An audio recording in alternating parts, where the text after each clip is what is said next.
আর মাত্র কিছুদিন পর অনুষ্ঠিত হইতে যাইতেছে দ্বিতীয়বারের মতো road to Glory influencer tournament, যেখানে বাংলাদেশের শীর্ষে থাকা 12টা ইউটিউবার এই টুর্নামেন্টে অংশগ্রহণ করবে।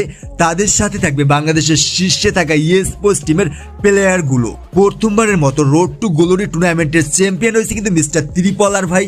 তার টিমমেট হিসেবে ছিল কিন্তু ইএক্সি টিমের রাহাত, মিথলা এবং সাদমান, এবং রানার আপ হয়েছে কিন্তু ইটস কাব্বর টিম। তার টিমমেট হিসেবে ছিল কিন্তু কুট্টুর, সীতা এবং ফ্রিক 22, এবং বাংলাদেশ টপ ওয়ানের টিমটা ছিল কিন্তু 6 নম্বরে। তাদের টিমমেট হিসেবে ছিল কিন্তু ফিলিকার, বেলেট, প্রান্ত এবং রাতভাই নিচে। দ্বিতীয়বারের মতো রোড টু গ্লোরি অনুষ্ঠিত হইতেছে আর কিছুদিন পর। সেইখানে কিন্তু প্রাইজ পুল 10 লক্ষ টাকা, সাথে কিন্তু 5 লক্ষ ডায়মন্ড। আজকের ভিডিওতে রোড টু গ্লোরিতে অংশগ্রহণ করা শীর্ষে থাকা 5টা ইউটিউবারের টিমের প্লেয়ারদের দেখাবো কোন কোন ডেঞ্জারাস ভাবে স্পোর্টস টিমের প্লেয়ারগুলোকে তারা নিছে। তাইলেই বুঝতে পারবো কোন টিমটা চ্যাম্পিয়ন হওয়ার সম্ভাবনা বেশি, এবং তোমার পছন্দের স্পোর্টস টিমের প্লেয়ারটা কোন টিমে আছে সেটা অবশ্যই কমেন্ট করে জানাই দিবা। তো let's start today's video.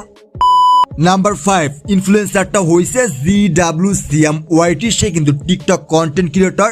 Say road to Glory টুর্নামেন্টে প্রথমবারের মতো কিন্তু অংশগ্রহণ করবে। তার সঙ্গে কিন্তু সাওবেকাস টিমটা থাকবে। অলরেডি কিন্তু জেবি ফ্রিক এবং জেবি মিথ্যাকে কিন্তু তার টিমে নিচ্ছে। সঙ্গে কিন্তু জেবি তীব্র নাইলে জেবি ফাইমগড় তার টিমে থাকতে পারে। তো সাওবেকাস টিমটা অনেক পুরাতন একটা টিম, এবং এইখানে আইজিএল কিন্তু জেবি ফ্রিক অনেকটা এক্সপার্ট। তো প্রত্যাশা করাই যাইতে পারে GWCMYT টিমটা ভালো কিছুই করবে রোড টু গ্লোরি টুর্নামেন্টে। জব রেকর্ড ভার্সেস ইলেকট্রো হতে চলেছে। মিফতা এন্টার করবে, মিফতার পাসটা M59 কে দিয়ে।